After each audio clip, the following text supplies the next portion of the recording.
according to the traditional method, we begin with specific persons.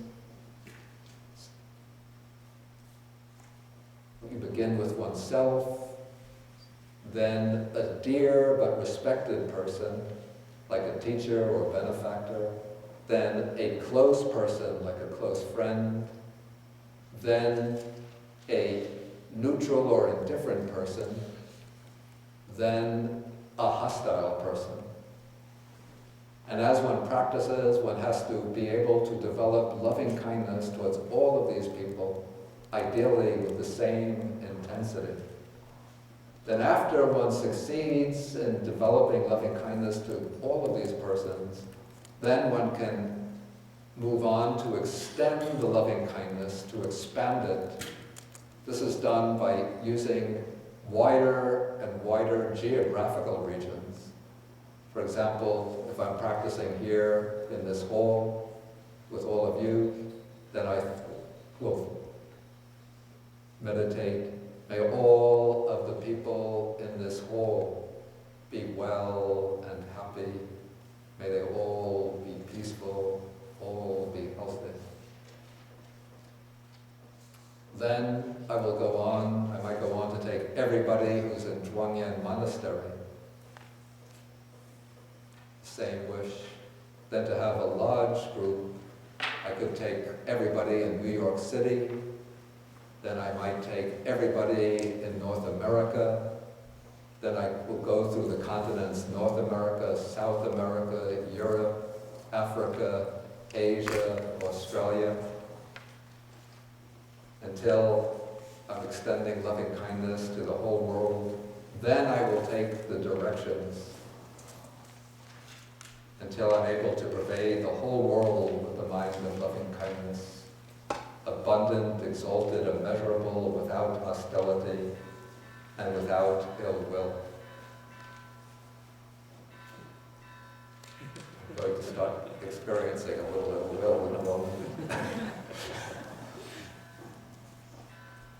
Okay, then this is done the same with compassion, altruistic joy, equanimity. So each one has its own specific differences in the method, but I won't go into the differences in method right here. Okay, so now the practice of the 4 Brahmaviharas in this way brings the attainment of a deep level of samadhi. But now, based on the samadhi, the Buddha is going to show how the meditator will develop wisdom or insight in order to gain liberation, the 4th and final stage of realization. So he says, he understands, it's rather cryptic, this formula. He understands thus, there is this. He understands thus, there is the inferior, or what is low. There is the superior, what is excellent. And beyond, there is an escape from this whole field of perception.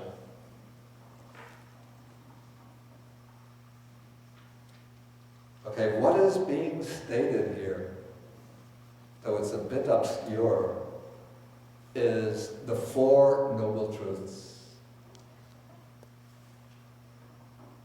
So he understands thus, there is this. The word this is referring to the 5 aggregates. Now what the meditator does after, say, attaining the samadhi based on loving kindness, he'll withdraw from the samadhi and then look back reflectively upon this mind that has been in the samadhi of loving kindness.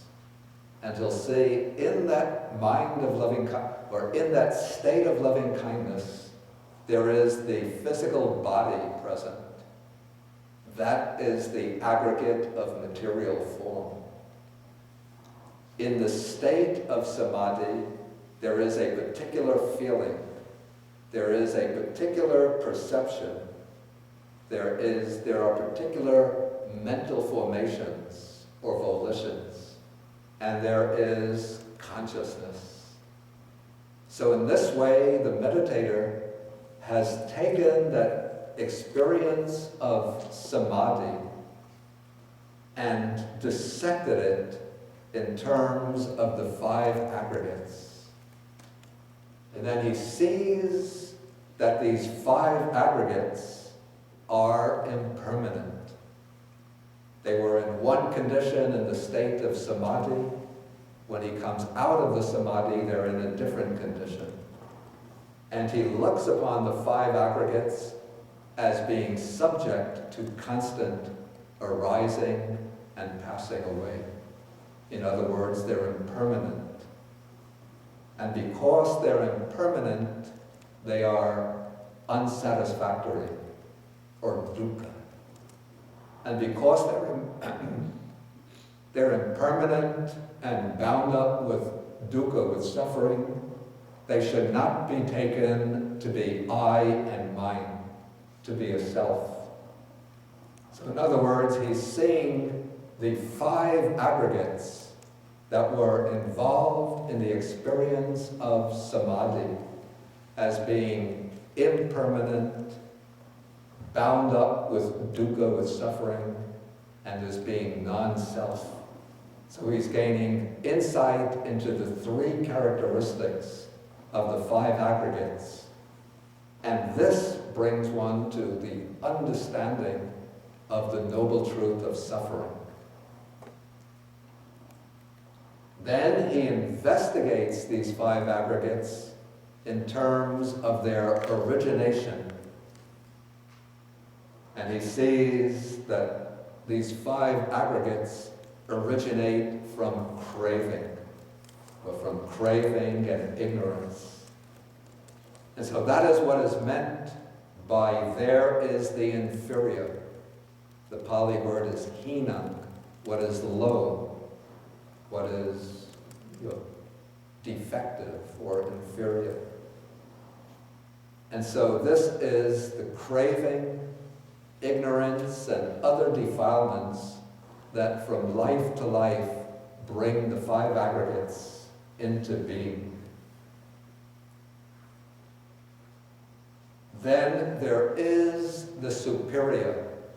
The Pali word here is panita, what is excellent or sublime. And this I take to be a reference to the 3rd noble truth, the noble truth of the cessation of suffering, or nibbana. And then the text says, beyond there is an escape from the whole field of perception. So this I take to be the reference to the Noble Eightfold Path, which is the way that leads out from everything bound up with perception, ideation, conceptualization.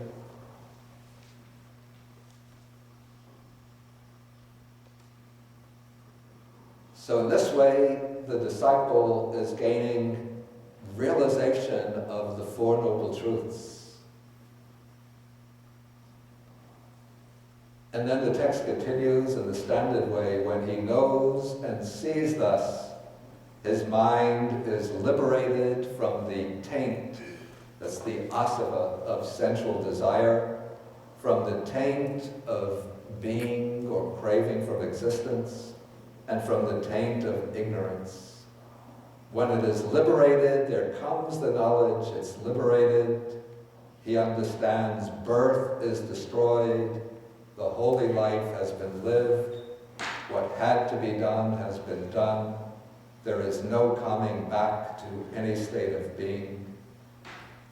Okay, so this passage shows through this knowledge or insight into the 4 noble truths, the mind is liberated from the asavas, and one achieves the 4th and final stage of enlightenment, the stage of arhatship. And then the Buddha says, he adds one sentence here that is not typical of this kind of passage. And the commentary explains the reason why the Buddha added that sentence. In the audience, he saw a Brahmin who believed that purification is to be achieved through ritualistic bathing. This was the common belief of the Brahmins, that the way to purify oneself of one's defilements and bad karma from the past is to go to these sacred rivers and bathe. Even the Hindus today often believe that to purify oneself, one has to go before one dies to the river Ganges and bathe in the river Ganges, and the water from the Ganges will clean off all of one's sins and bad karma from the past. So the Buddha knew that if he uttered the statement, the Brahmin will come forward and engage him in a conversation, and then the Buddha would answer him in the appropriate way, and the Brahmin would gain faith in the Buddha, ask to become a monk, and then practice and achieve arhatship. Okay, so the Buddha said, this monk is called one who is bathed with the inner bathing. But when he said this, the Brahmin thought, what is the Buddha speaking about? Doesn't he go to the famous holy rivers for bathing? And so the Brahmin asked this, and then the Buddha says, what is the point of going to the Bahuka River? What can the Bahuka River do? Actually, the name Bahuka River means the river of many, probably because many people went there to bathe. So then the Brahmin explains, the Bahuka River is held by many to give liberation. It is held by many to give merit, and many wash away their bad karma, their evil actions in the Bahuka River. Okay, then when the Brahmin said that, then the Buddha replied to him using in verses. He says, what is the point of going to these holy rivers? A foolish person might go there and bathe forever, but that's not going to purify his bad karma. But one pure in heart has evermore the feast of spring, the holy day, one fair in action, one pure in heart, brings his virtue to perfection. It is here, O Brahmin, that you should bathe to make yourself a refuge for all beings.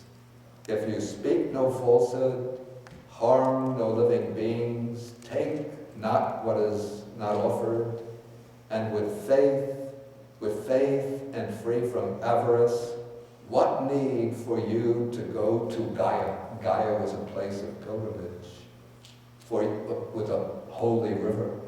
For any well will be your Gaya.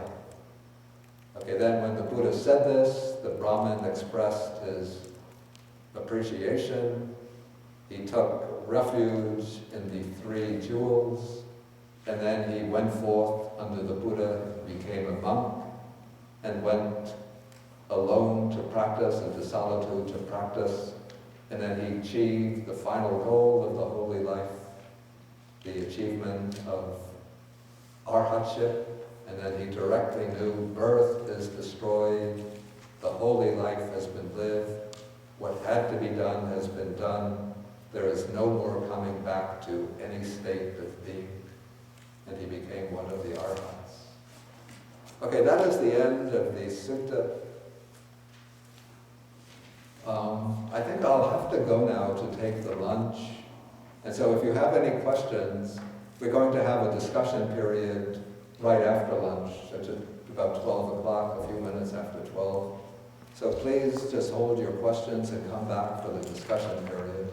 If you wish, you can go to take lunch as well. Just for the next class, next week there will be a retreat going on, so we won't have a class next week, but we'll have the next class on January 2nd. Is that all right? Because it's right after the New Year. I don't know if people go on extended New Year vacations. Does anybody have trouble with that date? Okay, it seems to be okay, so we'll have it for the next class, January 2nd. And that day I'll take Sutta number 8 of the Majjhima Nikaya. With this we go from 16 mental defilements to 44 types of corruptions of body, speech, and mind. Okay, we'll end with the sharing of the merits. Okay, to share the merits of listening to Dhamma, speaking on Dhamma, with the Devas, the Buddhas, the fierce spirits, and with all beings.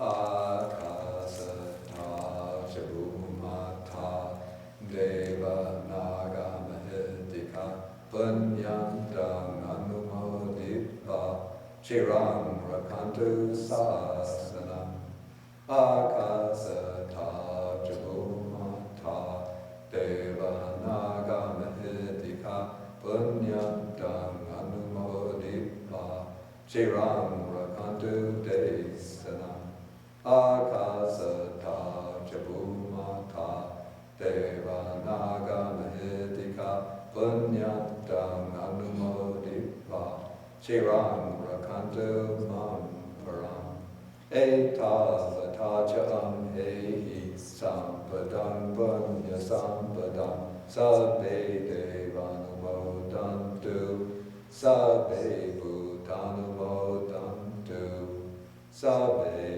Satanumodantu Sabba Sampati Siddhya.